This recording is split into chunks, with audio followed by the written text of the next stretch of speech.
est ensemble pour le grand quiz de consolidation donc de l'UE4 du DSCG. DSCG et UE4 notamment, qui sont enseignés par ProConta, dans laquelle moi je fais partie du corps professoral, comme on dit. Et l'idée de ce soir, c'est de vous faire vraiment un petit quiz sur quelques points clés de la conso. Et après, à la fin, très brièvement, donc partez surtout pas quand le quiz est terminé. L'idée à la fin, c'est de vous faire une petite présentation rapidement de l'accompagnement qu'on peut vous proposer avec ProConta pour que vous puissiez avoir en détail les différents supports d'accompagnement, les différents formats qu'on vous propose pour vous préparer au mieux pour l'UE4 du DSCG, pour que vous soyez au top et que vous passiez haut la main le DSCG en octobre 2022 pour pouvoir après enchaîner soit vers le DEC ou soit aller sur d'autres horizons professionnels comme vous le souhaitez, quoi. Du coup, alors top, je commence à avoir des petites réponses, donc ça me fait extrêmement plaisir. Je vois Justine qui passe 4 UE en même temps que son travail, donc bravo, félicitations, franchement, beaucoup de courage. Il faut une bonne motivation et je pense que vous l'avez si vous êtes là ce soir déjà. Aurélie, hello, première année de DS en alternance, reconversion professionnelle. Il y en a pas mal dans la profession. Charles, notamment, qui fait partie aussi du corps professoral de UE4 de ProConta, a fait une reconversion, je crois, à la trentaine à peu près, a passé le DSCG, là vient d'obtenir le DEC. Et du coup, pourra faire, entre guillemets, ce qu'il veut, soit être indépendant, continuer en boîte, à l'entreprise, peu importe. Mais c'est vrai qu'il y a beaucoup de reconversions professionnelles et beaucoup de volonté, donc bravo à vous. Hicham, bah, effectivement, on s'est vu il n'y a pas plus tard que je crois 3 ou 4 jours. Enfin, on s'est vu. On a échangé sur le live parce que vous allez le voir, on le présentera à la fin. Mais on fait des lives avec ProConta pour vous aider tout au long de l'année.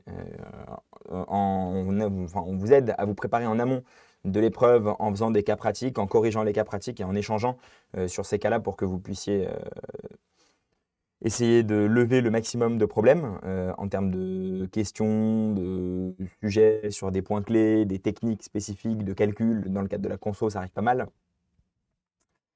Julien, Steph, bonsoir, toutes les UE, sauf compta obtenu en VAE.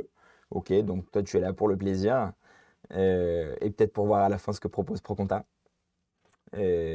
Alexis, bonjour, première année de DSCG après 2 ans d'alternance DSCG, une petite expérience en compta cabinet. Ok, bah top. Donc là, on est sur un profil qui repasse le DS et qui après va continuer en cab, si je comprends bien. Et Abdallah, bonjour, je suis en train de chercher un stage de consolidation. Ok, et bah bon courage à toi, n'hésite pas à aller sur LinkedIn, à contacter les gens directement qui font partie de services de consolidation, à regarder toutes les offres disponibles. Il y a beaucoup de demandes. C'est vrai que c'est pas évident de rentrer au tout début dans le domaine de la conso, parce que souvent, bah, soit on prend des gens entre guillemets jeunes ou qui ont un minimum d'expérience en compta au préalable, on aime bien, parce que la conso se base sur la compta initialement quand même. C'est un retraitement de la compta.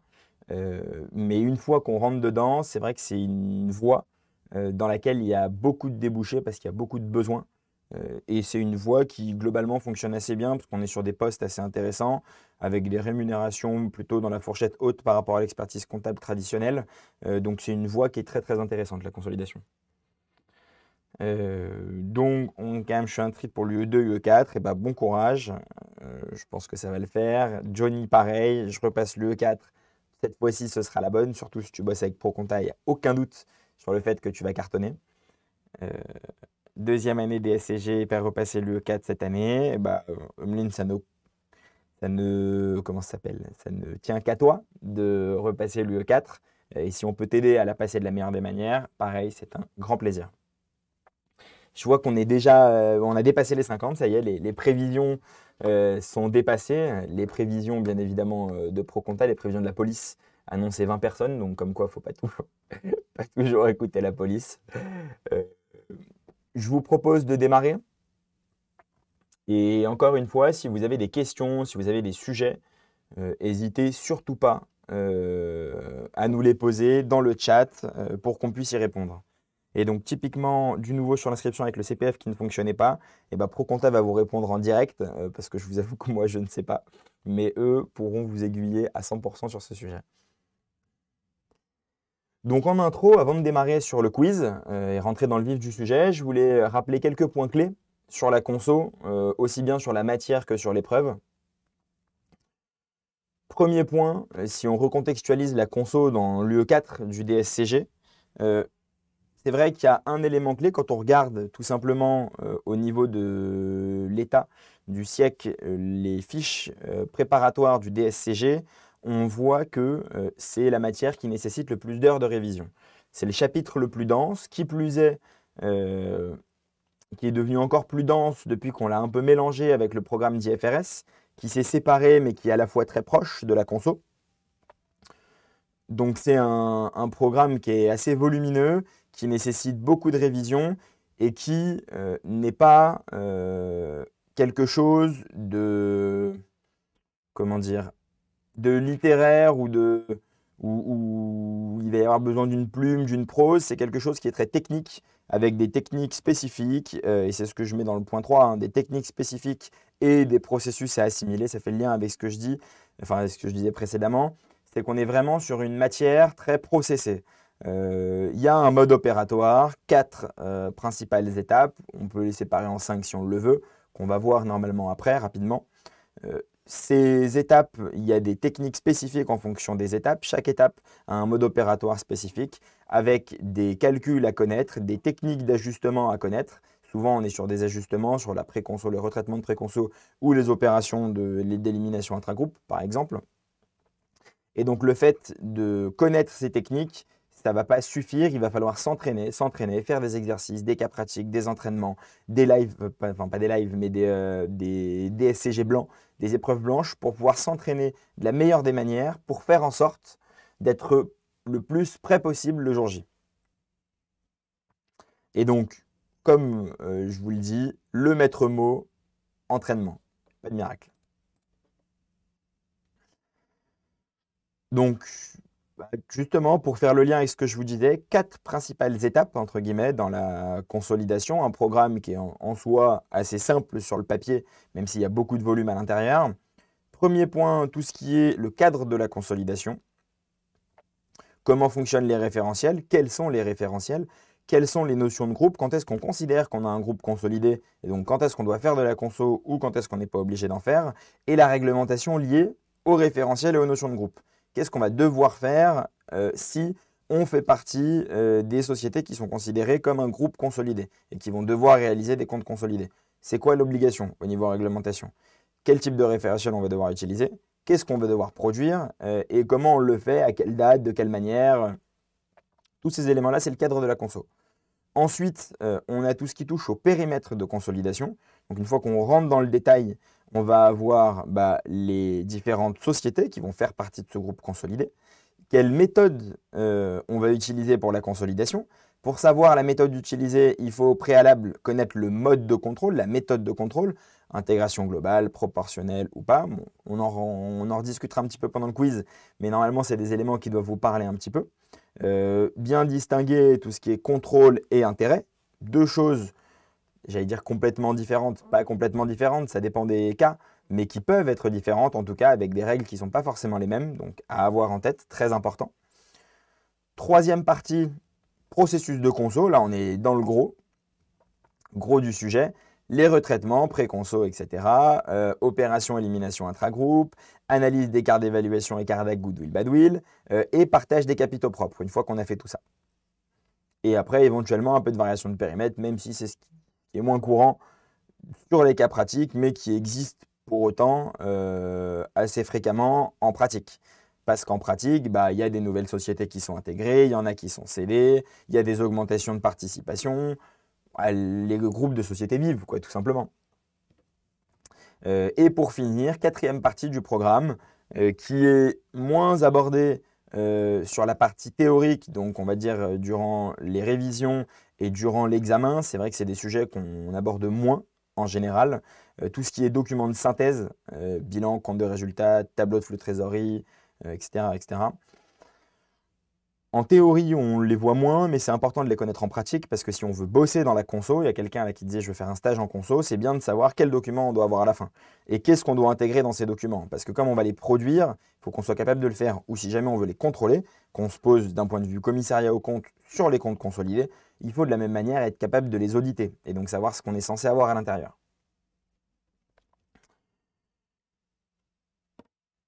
Avant de passer au conseil pratique, je vais voir, j'ai vu qu'il y avait quelques personnes qui avaient continué à poster des petits messages sur le chat. Donc c'est super. Continuez comme ça, surtout ne vous arrêtez pas.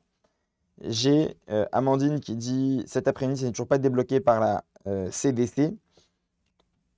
Alors bon, pas vous dire de bêtises, je ne sais pas. Donc peut-être, mais on demande et je pense qu'ils répondront très rapidement. On demande à ProConta de répondre sur ces deux questions-là. Et j'ai aucun doute sur le fait qu'ils répondent. Ils ont déjà posté un petit message juste avant, ils vont pouvoir répondre très très rapidement. Et je vois qu'on a dépassé la barre des 60, c'est super. N'hésitez pas à dire à tous vos copains qui révisent le DSCG de passer sur le live. Objectif, on dépasse les 100 d'ici la fin du live. Je pense qu'on en a pour une bonne heure. Donc vous pouvez leur dire de venir jusqu'à 20h30 max pour qu'on dépasse les 100 sur le live ce soir. Et Abdallah qui dit IFRS 10 conso. Je garde le suspense entier, on en reparlera plus tard. Donc pour revenir au sujet de ce soir, quelques petits conseils pratiques pour les révisions et pour le jour J. Au niveau des révisions, moi ce que j'ai appliqué à moi-même et ce que je n'avais pas forcément fait auparavant en dehors du DSCG, parce que j'étais un peu plus entre guillemets à la cool, où je révisais un peu dans mon coin, un peu au dernier moment. Chose que j'ai objectivement moins faite avec le DSCG et notamment avec l'UE4 et l'UE1, parce que moi j'avais eu à passer que l'UE4, l'UE1 et l'UE5, parce que j'avais fait une école de commerce initialement. Premier point, c'est se rappeler l'objectif. Qu'est-ce qu'on veut atteindre? On veut obtenir le DSCG. Pour obtenir le DSCG, il faut une moyenne de 10 au global, avec des notes minimales qu'on ne peut pas dépasser par le bas, quoi, sous lesquelles on ne peut pas avoir de... Ouais, qu'on peut pas...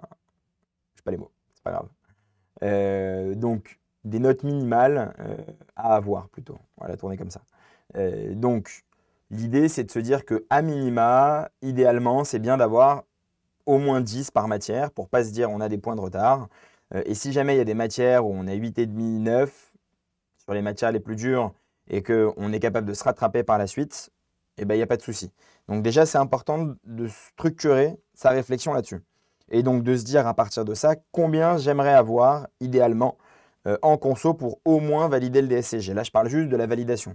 Ceux qui veulent avoir 15 ou 16 au DSCG, c'est très bien et allez-y, foncez. Ça vous permettra de vous valoriser encore plus.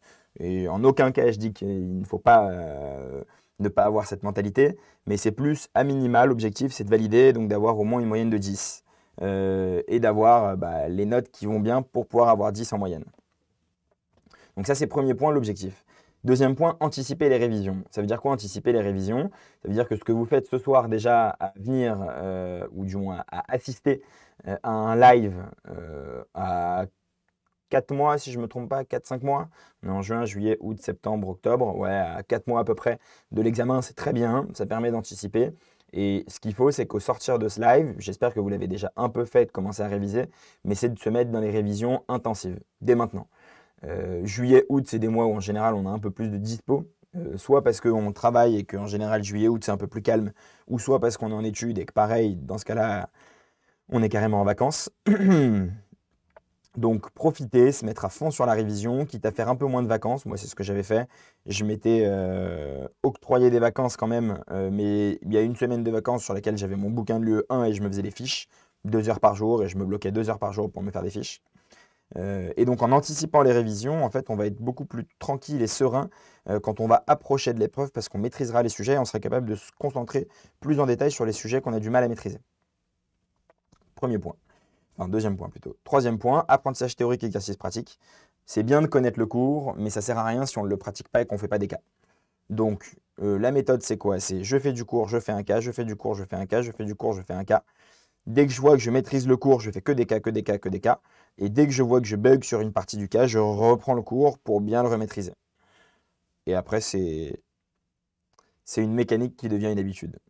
Et le dernier point qui, moi, m'a beaucoup aidé, parce que c'est simple en fait, c'est tout simplement une motivation supplémentaire, c'est de réviser en groupe. Pas forcément besoin d'être 10, 5, 8.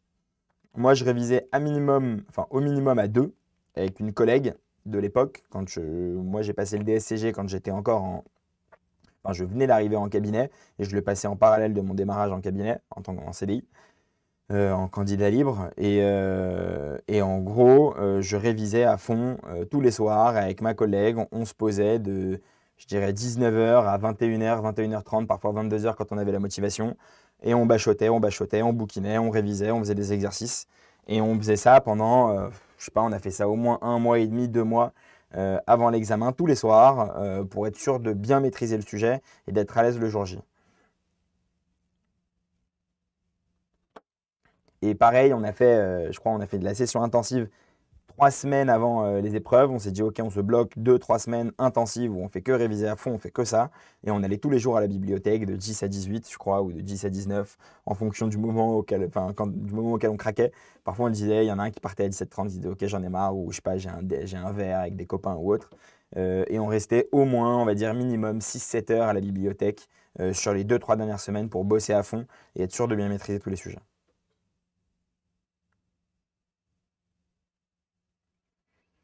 Pour finir, et je pense qu'après, voilà, place au quiz, on sera pas mal. Le jour J, en 2 mots, ouais, je pense 2 éléments clés à avoir en tête. C'est avoir une méthode. Qui dit méthode dit apprendre à gérer son temps. Parce qu'en fait, gérer son temps, c'est avoir une bonne méthode. On organise son temps de travail, ça c'est le premier point. On a globalement, si je me rappelle bien, si je ne me trompe pas, 4 heures pour le DSCG, voire même 4h30. Pour l'UE4, on a 20 points, on enlève 30-40 minutes de lecture du sujet, relecture, réflexion à la fin, relecture de la copie, 30-40 minutes, ce qui veut dire qu'on a en gros à peu près, si on a 4 heures, ça fait 60, 120, 240, on enlève les 40, on a 200 minutes, ça fait 10 minutes par point. Un exercice qui fait 10 points, ça fait 100 minutes, 100 minutes, 1h40. Et du coup, ce qu'il faut faire quand on gère son temps, c'est de se dire, OK, je commence par un exercice. Cet exercice vaut, je sais pas, 4 points, 5 points, 8 points. Je le fais en entier. Je me fixe tant de temps comme objectif. Donc, mes 10 minutes, 20 minutes, 30 minutes. Et après, dès que j'ai fini l'exo, je lève la tête, je vois combien de temps j'ai passé. Et en fonction de ça, j'adapte. Est-ce qu'il faut que je sois un peu plus rapide? OK. Est-ce que je suis en avance? Très bien. Je continue sur ma lignée sans forcément ralentir, mais juste garder un rythme de croisière, sans mettre de pression supplémentaire. Et du coup, normalement, je suis dans les temps, j'aurai le temps de relire. Et si jamais j'ai des questions auxquelles j'ai pas répondu parce que j'ai pas eu la réponse tout de suite, c'est pas grave, mieux vaut passer que de rester une demi-heure sur une question. Et comme ça, après, je pourrais beaucoup plus facilement revenir sur la question parce que j'aurais bien traité mon sujet dans les temps et dans les 40 minutes de lecture, relecture, etc. J'ai aussi une petite marge de, tiens, les questions auxquelles j'ai pas répondu, je mets une réponse rapide si besoin pour aller grappiller 0,1, 0,2, 0,3 points. Ils font toujours plaisir à la fin quand on dépasse les 10.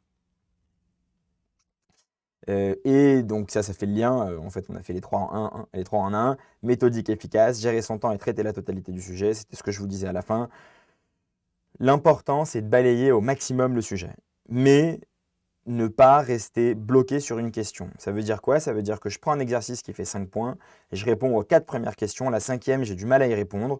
Je teste, je ne dis pas je passe tout de suite. Je teste un peu, je vois que je galère, compliqué, j'ai du mal, je ne sais pas, je ne me rappelle plus exactement. C'est pas grave, je me stresse pas, je me déconcentre pas. Je me dis ok, cette question-là, je la mets de côté. Si je veux, je laisse un peu de place sur la feuille. Je traite les autres questions, je traite le reste du sujet. Et si j'ai une autre question dans le reste du sujet où j'ai le même problème, pareil, je le mets de côté, c'est pas grave. Et une fois que j'ai fini le sujet, je reviens dessus en essayant de mettre au moins des hypothèses, des éléments de réponse qui pourront vous permettre d'aller grappiller quelques points ou quelques demi-points ou décimales de points, quoi. Voilà, voilà. Donc là, l'idée, c'était voilà, de faire un peu un récap global des différents points importants. Si vous avez des questions là-dessus, n'hésitez pas, encore une fois. On va passer sur le quiz, sur les questions et on va commenter les réponses.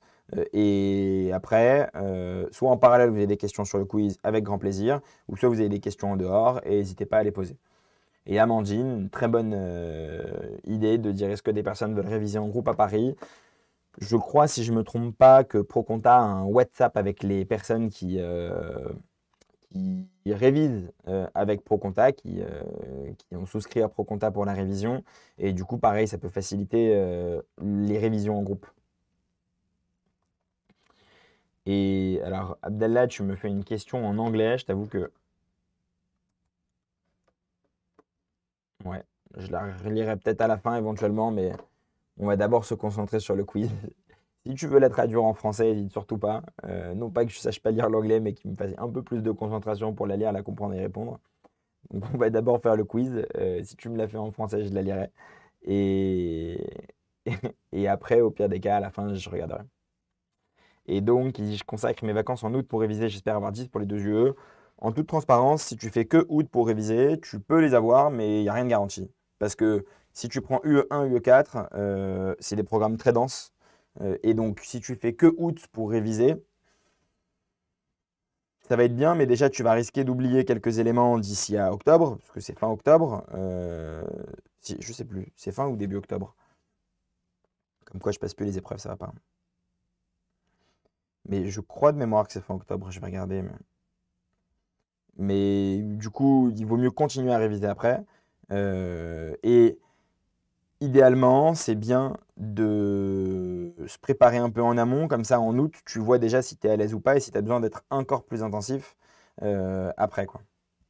Ah, ok, j'ai déjà commencé à partir de maintenant. Bon, il y a peut-être un petit décalage, désolé, entre le moment où je parle et le moment où tu écris. Mais ok, ouais, fin octobre, ok, c'est ça, 25 au 27. Donc c'est bien ce que je pensais. Et bah très bien, alors si tu as déjà commencé et qu'en plus tu te mets tout août, il n'y a pas de raison que tu l'aies pas. Il faut juste être méthodique et organisé. Alors, première question. Normalement, celle-là, vous la maîtrisez tous. C'est la base de la base. Peut-on choisir ce référentiel de consolidation? Deux réponses possibles. Oui, en toute situation, bien évidemment. Ou non, certaines situations imposent un référentiel spécifique. Ce que je vous propose, c'est que quand vous lisez la question, attendez pas que je la dise, lisez-la directement et mettez la réponse que vous pensez dans le chat. Comme ça va permettre d'interagir aussi, de voir qui se trompe pas et de faire des petits jeux de sondage. Limite, il faudrait, c'est vrai qu'on aurait pu faire ça, mais je suis pas sûr qu'on puisse faire ça sur Facebook, je me rappelle plus. Je le dirai à Proconta pour la prochaine fois. Mais faire un petit sondage avec possibilité pour vous de répondre, c'est sympa, ça permet de voir les barres augmenter, descendre. Ça fait un peu comme les sondages qu'on fait, je sais pas, sur LinkedIn ou autre.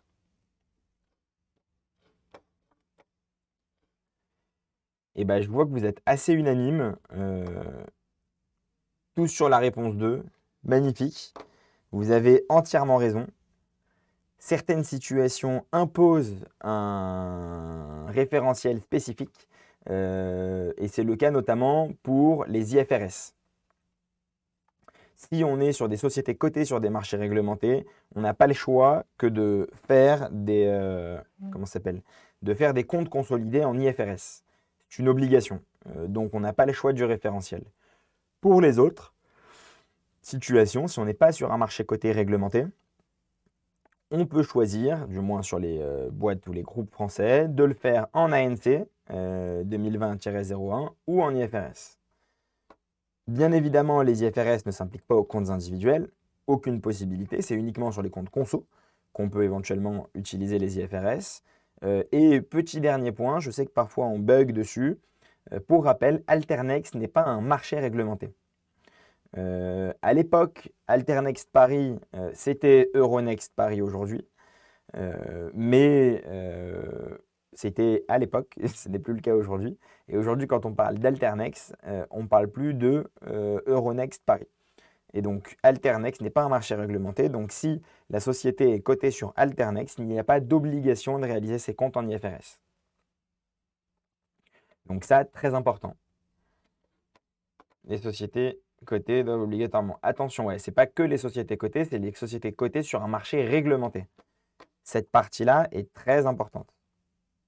Ce n'est pas sur n'importe quelle cote. Si on est sur une cote secondaire, il n'y a pas d'obligation de faire des comptes en IFRS.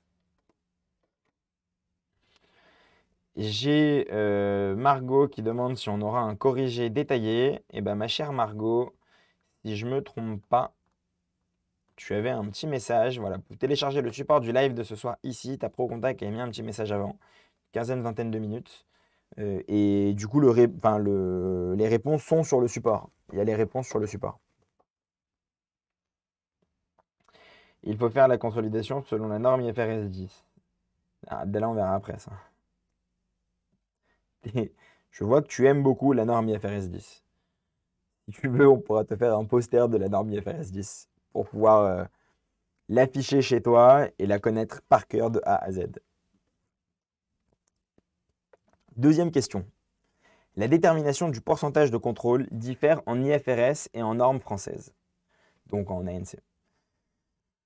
Première possibilité, oui, certains pourcentages de contrôle peuvent différer. Non, deuxième réponse, non, les deux référentiels sont identiques en tout point sur ce sujet. Alors, j'ai Ellie qui me dit 2, Pauline qui me dit A1, touché. Je ne sais plus comment ça s'appelle. La bataille navale, c'est ça. Ça m'a fait penser à la bataille navale. Jean Polima qui me dit 1, Julien Steph qui me dit 2. Là, on est un peu plus mitigé déjà. Do Hong qui me dit 2, Sheikh qui me dit 1. On en est où? Homeline 2. Et on a dépassé ou on a atteint les 70 vues.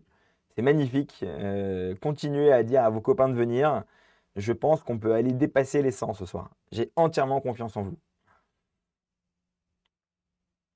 Et si on dépasse les 100, vous aurez le droit de me poser la question de votre choix. Et je vous garantis que j'y répondrai. Alexis 1, Karima 1. Bon, on est déjà pas mal. On a une dizaine de réponses. On voit que c'est assez partagé. Alors, la réponse, c'est oui, bien évidemment. On parle bien du pourcentage de contrôle ici. Et pas du pourcentage d'intérêt. Au niveau du pourcentage de contrôle, les droits de vote potentiels sont toujours pris en compte dans le calcul du pourcentage de contrôle en IFRS. Si on a des obligations convertibles en actions, on va les intégrer dans le pourcentage de droits de vote. Alors que dans les ANC, à aucun moment on va tenir compte de ces droits de vote potentiels, donc de ces obligations convertibles en actions, par exemple. C'est une option parmi tant d'autres. Des bons de souscription d'actions, c'est pareil. On va les intégrer en IFRS dans le calcul de droits de vote, enfin le pourcentage de contrôle, pardon, alors qu'on ne va pas le faire en ANC. Donc, il faut bien, c'est ce que je vous mets là, et ça fait le lien avec ce que je vous disais au début, il faut bien lire l'énoncé de A à Z et faire le lien entre les informations de l'énoncé et les savoirs que vous avez acquis tout au long de vos révisions. Donc, pour ceux qui ont dit 2, là, on est sur la base, hein, sans vouloir vous démotiver, ce n'est pas du tout l'objectif, au contraire, on est là pour continuer à se motiver et à évoluer. On est fin juin, ça va, mais ces éléments de base, il faut les connaître par cœur. C'est une obligation, parce que c'est des éléments qu'on peut avoir très fréquemment. Là, je suis vraiment sur les éléments de base, entre guillemets. Abdallah, une question pour toi. L'IFRS 10 traite de l'activité conjointe et de la co-entreprise. Première réponse, oui, effectivement, l'intégration proportionnelle n'existait pas en IFRS et est traitée par l'IFRS 10. Ou deuxième réponse, non, cette norme traite des cas d'exemption à l'établissement des comptes consolidés. Moi, j'attends la réponse de Abdallah. Tant que je n'ai pas la réponse de Abdallah, je ne passerai pas à la slide suivante. Et les autres, bien évidemment, vous pouvez répondre, hein. Ce n'est pas une question que pour Abdallah. Mais comme j'ai vu qu'il était passionné par l'IFRS 10, je me suis dit que c'était quand même important qu'il réponde. Et vous allez voir qu'il ne va pas répondre. Ça fait un peu comme, je ne sais pas si vous connaissez le sketch des Inconnus avec Stéphanie de Monaco. C'est un peu la même situation. Au moment où je demande à Abdallah de répondre, soit il est parti, ou soit il ne veut plus répondre. Donc là, j'ai principalement du 1, 1, 2, et j'ai toujours pas la réponse d'Abdallah.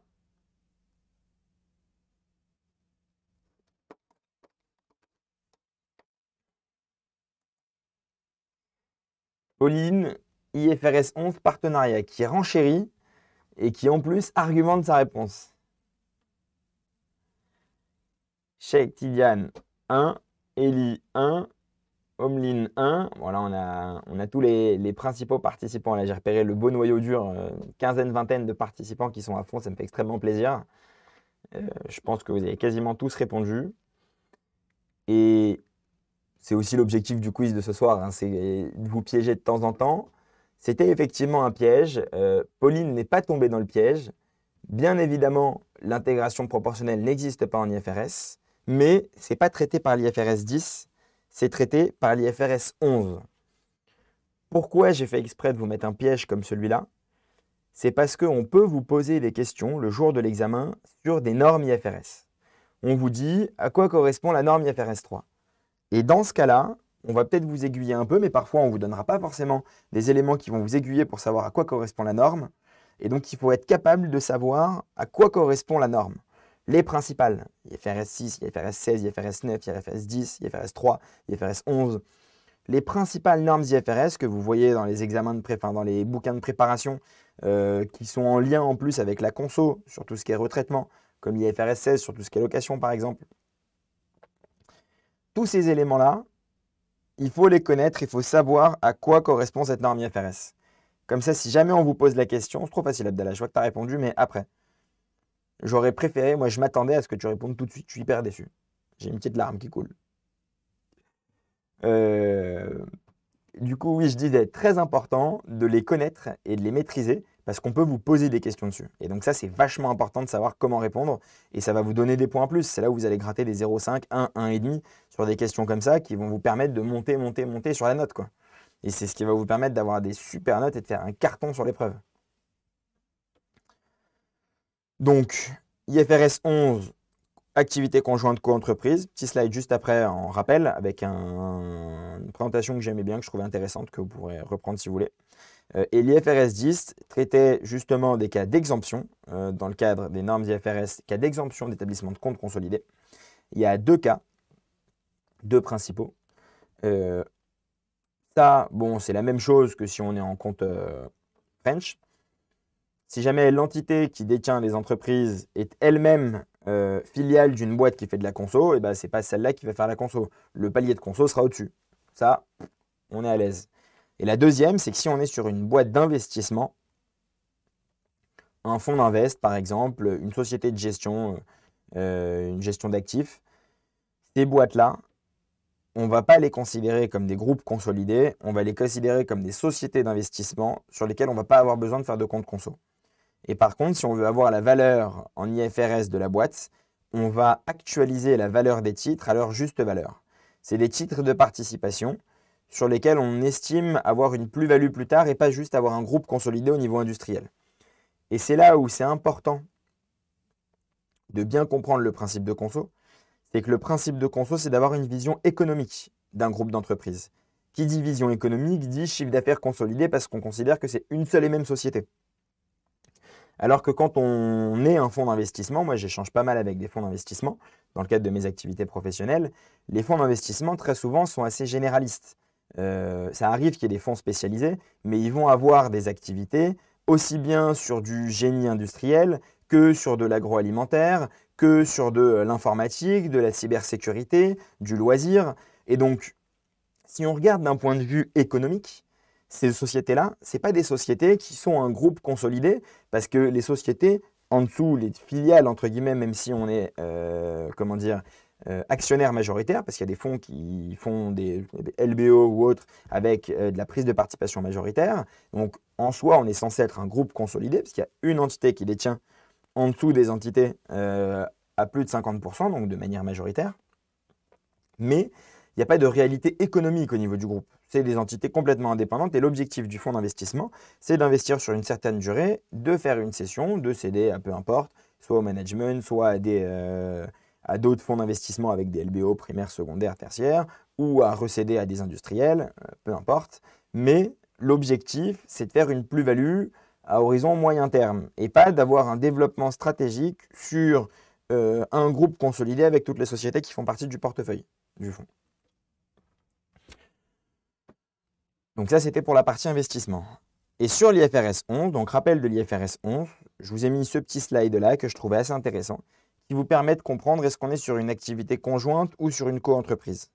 Et après, ce qu'il faut maîtriser, ce dont il faut se rappeler bien évidemment, c'est dans le cadre d'activité conjointe, comment est-ce qu'on fonctionne en termes de conso, et dans le cadre de co-entreprise, comment est-ce qu'on fonctionne en termes de conso. Si on est sur une activité conjointe, comme on le voit là sur le schéma, forme juridique du partenariat confère-t-elle aux parties des droits sur les actifs et des obligations sur les passifs? Si oui, donc ça veut dire que si la société détient des droits sur les actifs et sur les passifs, dans ce cas-là, on est en activité conjointe. Et donc, si on est dans cette situation-là et qu'on est en activité conjointe, ce qu'il faut avoir en tête, c'est quoi? C'est de se dire que du coup, on va intégrer les actifs et les passifs à hauteur des droits détenus par la société. Donc, c'est un peu une sorte d'intégration proportionnelle, mais sans l'être vraiment, parce qu'en fait, si on a une détention des actifs supérieure, ou je ne sais pas, on a des droits sur des actifs qui sont Allez, je vous donne un exemple, parce que là, j'ai l'impression que c'est très vague. L'entreprise dans laquelle vous avez des droits sur les actifs et des devoirs, des obligations au titre des passifs, a deux activités. Elle a une activité de fabrication de pièces métalliques, de capteurs thermiques, et elle a une deuxième activité de, comment ça s'appelle, de maintenance. Gestion de la maintenance pour justement toutes les sociétés qui ont installé les capteurs thermiques. Bon, pourquoi pas. Dans cette société-là, on peut avoir deux types d'actifs différents. Des actifs dédiés à la fabrication, des actifs dédiés à la maintenance. Si jamais la société qui détient des participations et qui a des droits sur les actifs a des droits sur les actifs liés à la fabrication qui sont plus importants que sur les actifs liés à la maintenance, parce que dans le cadre de ces investissements, elle s'est dit, tiens, je veux plus m'impliquer sur la partie fabrication que sur la partie maintenance, c'est plus en phase avec mon groupe à moi, et bah, on n'intégrera pas la partie, ou du moins les actifs liés à la fabrication et les actifs liés à la maintenance de la même manière. On les intégrera uniquement à hauteur de la quote-part de détention, en gros, ou de la quote-part d'intérêt. Donc bien faire attention, ce n'est pas tout à fait la même chose que l'intégration proportionnelle. Et par contre, la co-entreprise, c'est assimilé à de la mise en équivalence. Ça veut dire que si on est dans le cadre d'une co-entreprise, en fait, on n'a aucun droit sur les actifs et aucune obligation sur les passifs.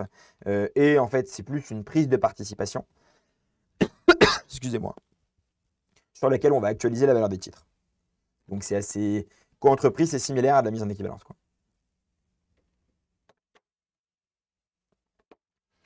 Est-ce que jusque-là, on est bon? Ouh là là, ça va pas ça. Je vois qu'on est, on est 60 là. Il y en a qui sont partis. Pas très sérieux.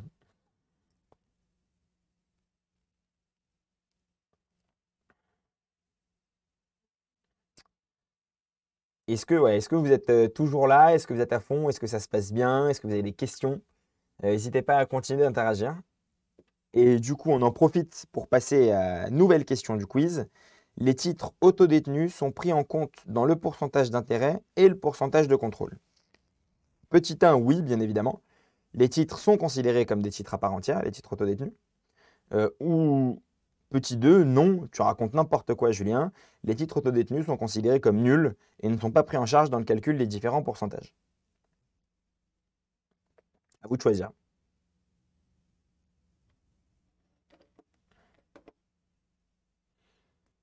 Ah, on a Omline qui se lance directement.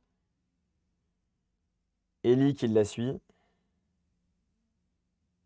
Julien toujours aussi chaud. Magnifique.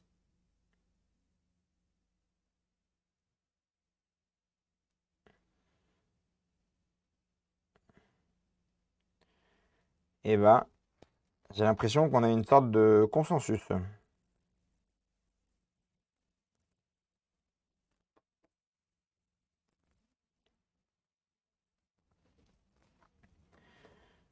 Capucine. Ah bah Capucine, je t'avais pas vu participer avant. Ça me fait plaisir. Sarah non plus, je crois pas.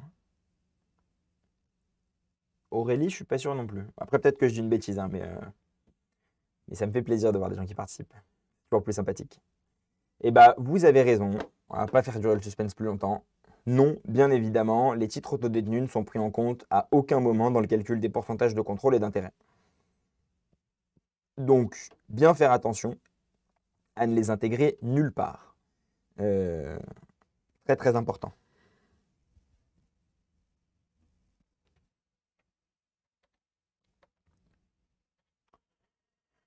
J'ai Dohong qui me dit une société qui a 23% de contrôle et de droit. De fait, est-ce contrôle conjoint?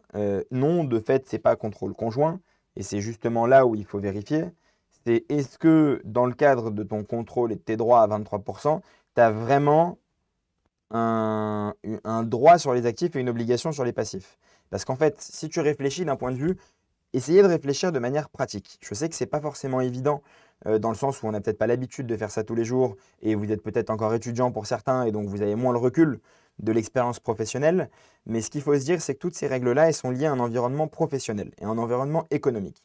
Si moi, je détiens 23% de participation d'une boîte, à aucun moment, ça veut dire que je vais avoir un droit de contrôle sur cette boîte-là. Je peux être un actionnaire minoritaire, où j'aurai peut-être mon mot à dire en assemblée générale en fin d'année, ou sur quelques décisions clés, mais où j'aurai pas de droit sur les actifs et d'obligation sur les passifs. Parce que je suis un actionnaire minoritaire, parce que les autres, ils ont 70%. Et donc moi, je suis juste là parce que j'ai un intérêt stratégique, je veux essayer de développer mes activités, ou ça fait sens de prendre des participations dans cette boîte. Donc du coup, dans ces cas-là, on n'est pas automatiquement sur du contrôle conjoint.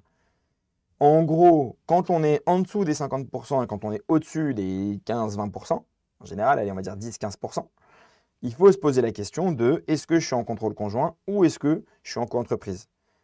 Et c'est là que ce schéma est utile, avec les questions qui sont assez simples et assez claires, qui te permettent de savoir est-ce qu'en fonction de la forme juridique, tu as un droit ou une obligation, enfin un droit sur les actifs, une obligation sur les passifs.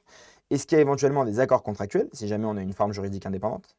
Et après, est-ce qu'il y a éventuellement d'autres faits ou circonstances qui permettent de montrer qu'on a un partenariat très fort et qu'on a un contrôle fort sur la société, même si on n'a pas plus de 50%?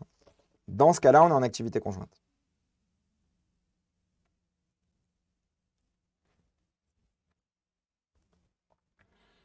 Alexis, j'ai un doute quand même sur la 2, sur les schémas d'autocontrôle. Ah, on les élimine totalement sur la fraction, je me dis que c'était étrange sinon. Ouais, tout à fait. On les élimine entièrement.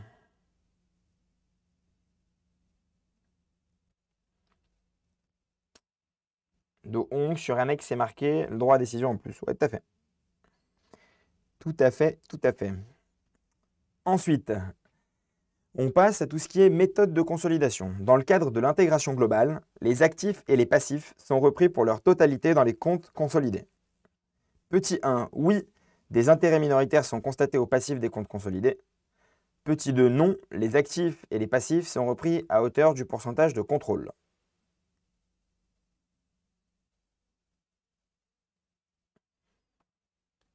Là, je vous laisse la réponse. Et pour ceux qui sont très bons, mais j'ai aucun doute sur le fait que vous êtes tous très bons, vous pouvez même corriger ma question, où je viens de voir qu'il y avait une petite coquille.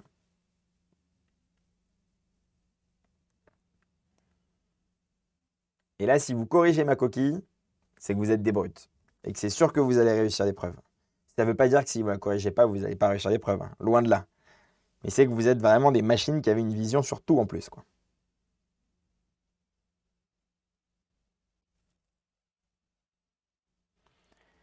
On en a mangé des écritures. Bah, j'imagine, ouais. 1, 1, 1, 1, 1. Bon, c'est unanime. Vous avez raison, bien évidemment. Oui, ils sont repris dans leur globalité. Et après, on va constater des intérêts minoritaires lors du partage des capitaux propres pour matérialiser la différence entre les actionnaires minoritaires, ceux qui ne font pas partie du groupe, ici, et les intérêts majoritaires. Et bien faire attention, parfois, lors de participation indirecte, c'est rare mais ça peut arriver, on peut avoir des intérêts minoritaires qui sont plus importants que la part du groupe si on est sur une boîte qui est au 3e ou 4e palier et qu'on a des intérêts minoritaires dans chaque boîte. Et la coquille, c'était que ici, quand on dit non, les actifs et les passifs sont repris à hauteur du pourcentage de contrôle, quand on est dans le cadre d'une intégration globale, le pourcentage de contrôle est considéré à 100%.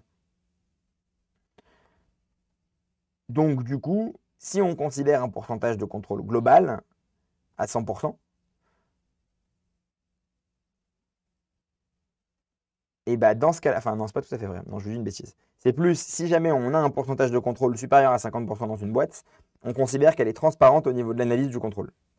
Donc excusez-moi, j'ai pas dit de bêtises, c'est moi-même qui me trompe dans mes imaginations de coquilles.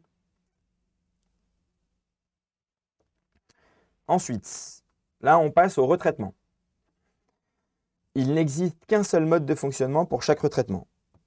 Petit 1, oui, chaque retraitement est unique avec un mode de fonctionnement et la méthode est toujours la même. Petit 2, non, certains retraitements ont des modes opératoires qui peuvent diverger. C'est à vous. Et Do Hong, les intérêts au passif et actif, non, les intérêts minoritaires, c'est que au passif.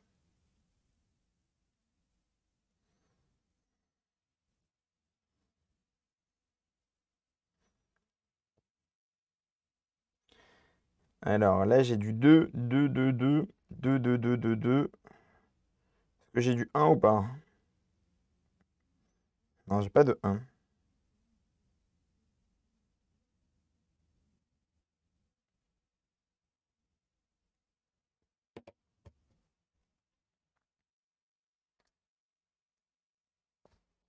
Deux, 2, 2, ah mince, 2, 2.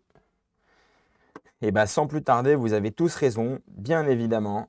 Non, le retraitement des subventions d'investissement, par exemple, qui a évolué avec les ANC 2020-01, il faut bien l'avoir en tête, hein, bien évidemment. On ne rentrera pas dans le détail ce soir, mais c'est important de le savoir, c'est aussi pour ça que je l'ai mis. Peut être traité de deux manières spécifiques en fonction des référentiels. D'ailleurs, ce n'est pas tout à fait vrai maintenant en ANC 2020-01. Il manque juste une petite coquille que je n'ai pas corrigée. Il y a un mode de retraitement préférentiel. Et après, il y a certains retraitements qui ne sont réalisés qu'en IFRS, qui n'existent même pas en ANC 2020-01. Par exemple, le crédit fournisseur trop long, où on considère qu'en fait notre crédit fournisseur, c'est une sorte de prêt qui nous a été accordé, donc un financement pour financer une acquisition. Et les écarts de conversion actifs et écarts de conversion passifs, qui depuis les ANC 2020-01 n'existent plus dans les comptes conso French et existent encore dans les IFRS.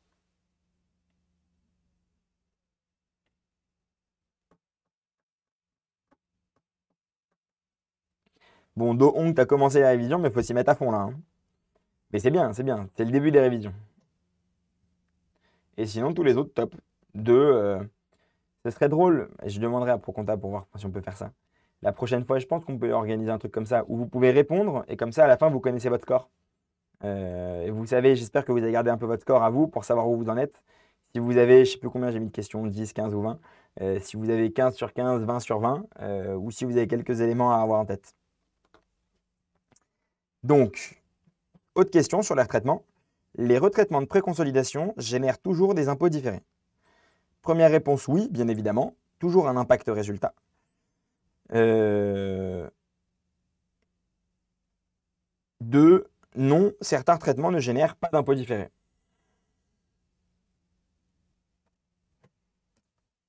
C'est à vous, mes amis. Qu'est-ce que vous en pensez? Est-ce que vous êtes plutôt impôts différés ou pas? Et ouais, tout à fait, Alexis. Je sais qu'avec des applications connexes, on peut le faire. Donc c'est pour ça que je me dis que c'est une bonne idée. Je sais que moi, quand j'organisais des événements avec l'annexe, ou CGEC un peu moins, mais on utilisait, ou même dans le cadre d'autres événements, on utilisait des applis telles que Kahoot, qui sont pas mal pour poser des questions et autres. J'ai du 2, j'ai du 2, j'ai du 2. J'ai du 2. Est-ce que ceux qui me mettent 2, ils sont capables de me donner des exemples de retraitement ou pas? Parce que du coup, bon, sans plus tarder, vous avez raison, la réponse c'est 2. Je ne sais pas si j'ai mis des exemples ou pas. Hop, hop. Bon, j'ai mis ici par exemple la participation des salariés.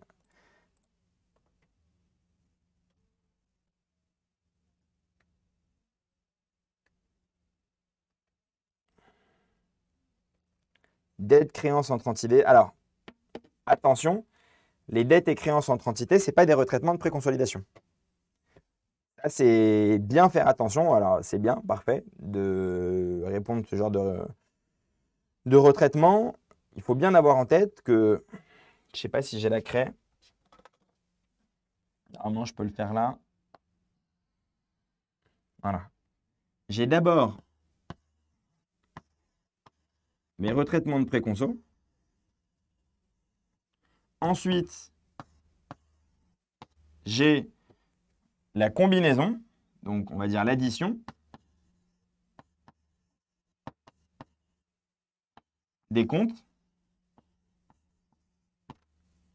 Donc ça veut dire d'abord les retraitements de préconso, ensuite l'addition, et ensuite seulement j'ai l'élimination intragroupe. Donc bien faire attention, les retraitements de préconso n'intègrent pas les éliminations intragroupe. C'est deux éléments distincts. Et si on regarde le mode opératoire au niveau de la conso, on fait d'abord la préconso pour homogénéiser les comptes en fait, des entreprises, avoir la même méthode d'amortissement, le même mode de fonctionnement sur le comptabilisation du chiffre d'affaires, à l'avancement ou à l'achèvement. Enfin, d'ailleurs, c'est que à l'avancement quand on est en conso. Donc ça, c'est tous les retraitements homogénéisation. Une fois qu'on a fait ça, on fait l'addition des comptes. Donc on fait juste la somme avec les capitaux de chacun, les titres partout.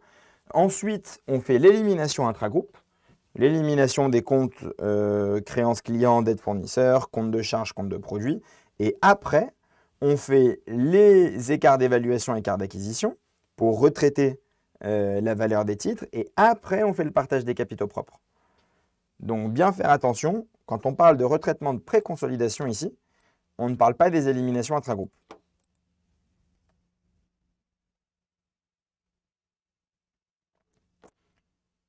Ensuite, et du coup, on a déjà la réponse.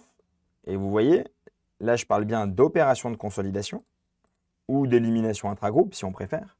Les opérations de consolidation n'impactent pas toujours le résultat consolidé. Oui, certains retraitements ont pour objectif de neutraliser les comptes réciproques. Non, tous les retraitements ont un impact. Bon, on a déjà la réponse, on ne perd pas de temps. Oui, bien évidemment. Si on est sur l'annulation des dettes fournisseurs ou des prêts intragroupes, on n'a pas d'impact sur le résultat conso.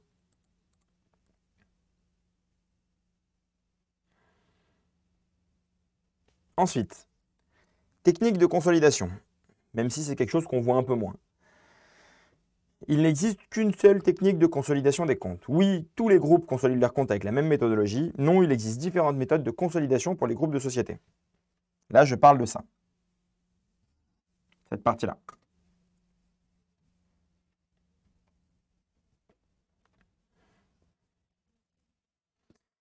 Donc plutôt 1 ou plutôt 2?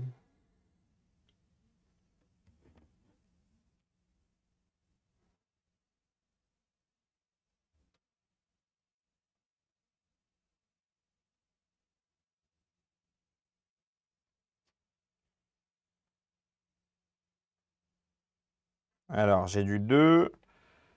J'ai du 2, du 2, du 2. Alassane qui répond un peu plus tard.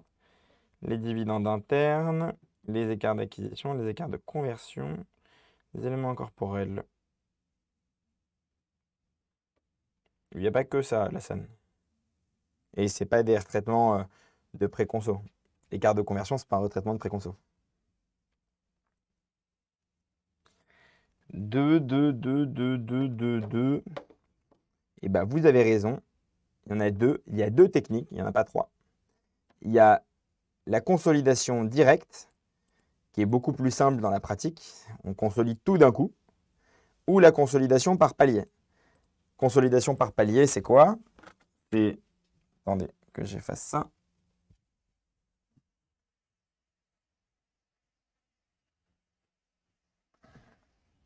Hop. Conso par palier.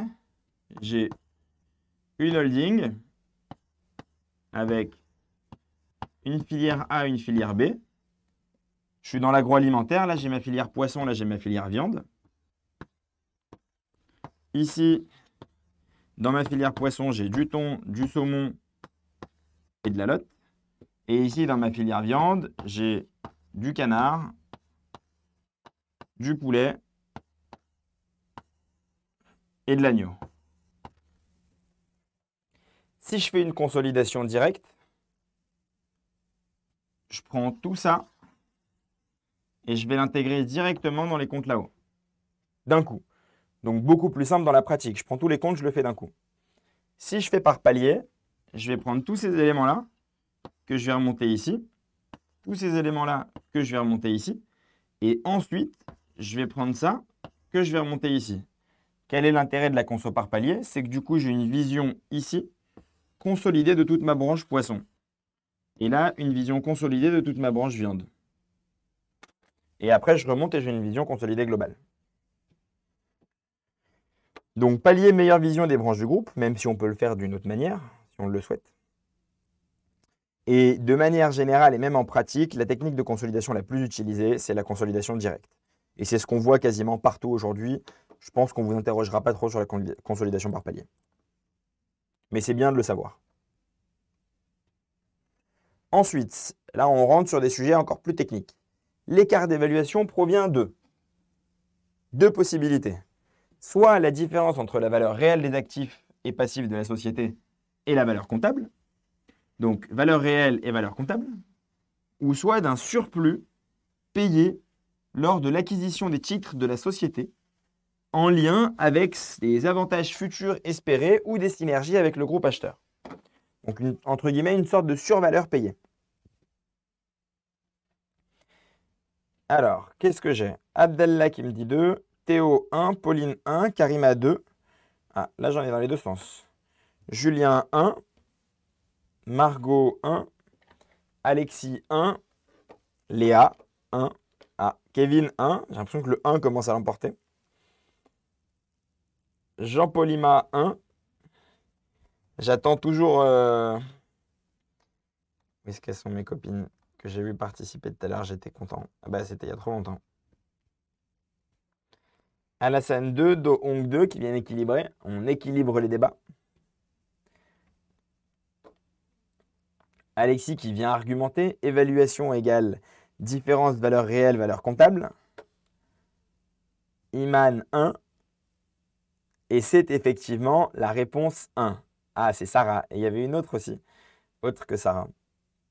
Je ne sais plus comment elle s'appelle. Désolé. C'était effectivement la réponse 1. L'écart d'évaluation correspond à la différence d'évaluation comptable entre les comptes individuels de la filiale, donc les comptes à la valeur historique, quoi, la valeur comptable, et le prix payé pour les actifs et passifs qui se basent sur la valeur réelle, donc la valeur qu'on serait prêt à payer, la valeur actuelle des actifs. Et la différence entre les deux, c'est l'écart d'évaluation. Et donc cette valeur réelle peut différer en fonction soit d'éléments identifiables. Un bien immobilier, on est capable de savoir en regardant son marché combien est-ce qu'il vaut. D'éléments documentés. Donc ça veut dire qu'il faut bien évidemment expliquer comment est-ce qu'on va différencier la valeur. Et il faut forcément que l'acquéreur attribue une certaine valeur. C'est-à-dire que moi, quand je vais acheter, il faut que j'attribue une valeur différente à ces actifs par rapport à leur valeur dans les comptes. Parce que moi, je considère que la valeur est plus importante et c'est pour ça que j'ai un écart d'évaluation.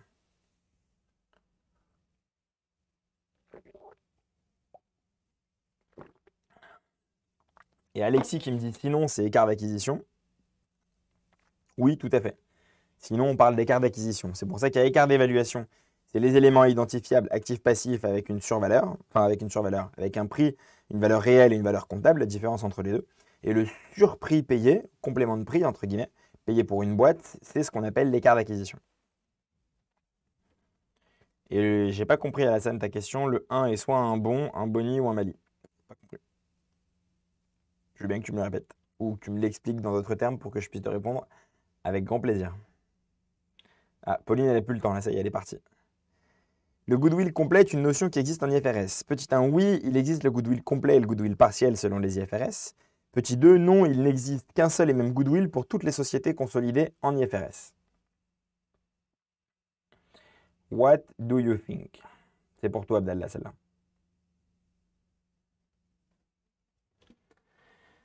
Ça va pas du tout, là, on est 49. On m'a dit qu'on devait atteindre les 100.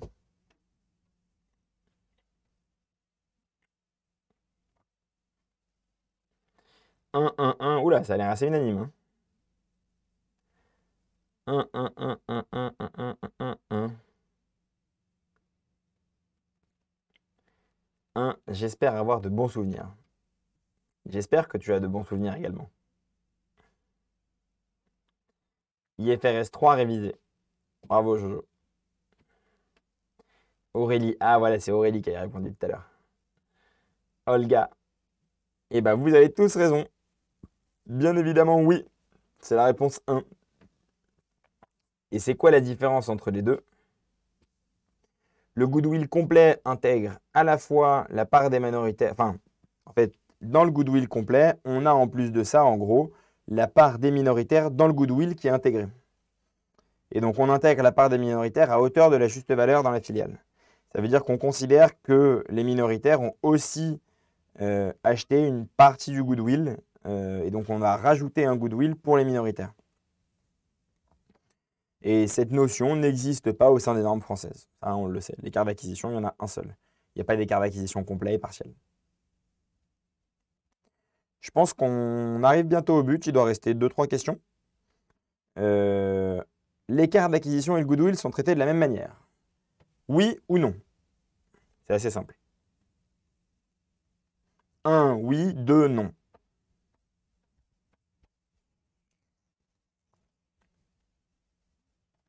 Et je ne sais pas si vous avez fait attention, mais dans l'ordre des questions, j'ai essayé de les faire justement dans l'ordre du mode opératoire d'une opération de consolidation. On a commencé d'abord par les référentiels, ensuite par le périmètre, ensuite par les retraitements de préconsolidation, ensuite tout ce qui touche aux opérations de conso-élimination intragroupe. Là, on est sur l'élimination des écarts d'acquisition et écarts d'évaluation.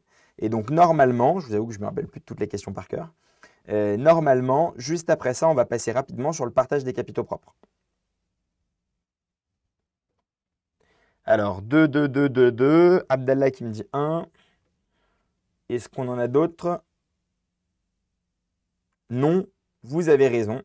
Il peut y avoir des divergences, notamment sur les 3 points cités. Le délai d'ajustement du montant de l'écart d'acquisition ou du goodwill. En IFRS, 1 an maximum après la date d'acquisition. Et en ANC, à la clôture de l'exercice suivant. Donc, ça veut dire que le délai est plus long, de manière générale. Impôts différés. En IFRS, pas d'exception, il y a des impôts différés.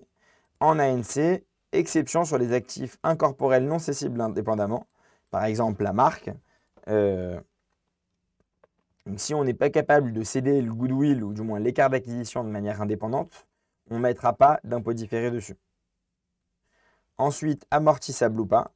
En IFRS, aucun amortissement du goodwill. En ANC, amortissable sous condition. Et d'ailleurs, ça suit un peu le régime, si on caricature, avec le fonds de commerce qui a été mis en place au niveau du PCG, où le fonds de commerce est amortissable maintenant, alors qu'avant, il ne l'était pas.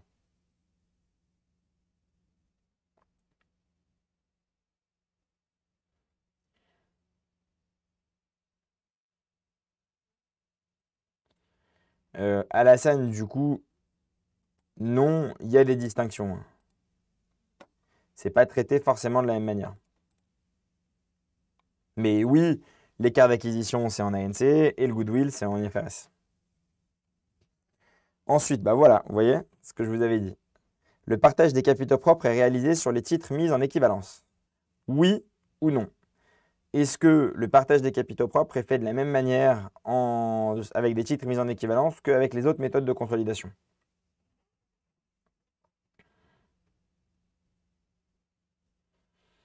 Alors, j'ai Pauline. Pauline, très rapide, hein. Je sens la réactivité, ça me fait extrêmement plaisir, la réactivité sur le clavier. Ou sur le téléphone, si jamais vous suivez avec votre téléphone. Tiens, d'ailleurs, par curiosité, est-ce qu'il y en a qui suivent le live sur le téléphone ou pas? Ou est-ce que vous êtes tous plutôt à l'écran, c'est plus agréable, plus de place?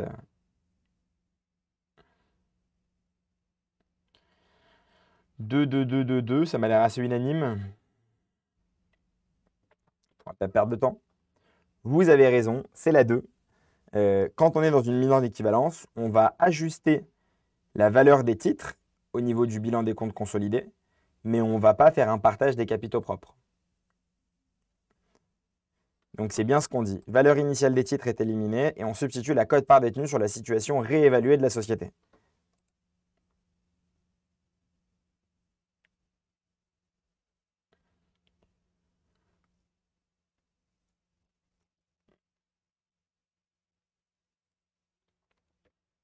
Et donc, si on regarde la quote-part du résultat de la filiale est distinctement identifiée, oui, bien sûr.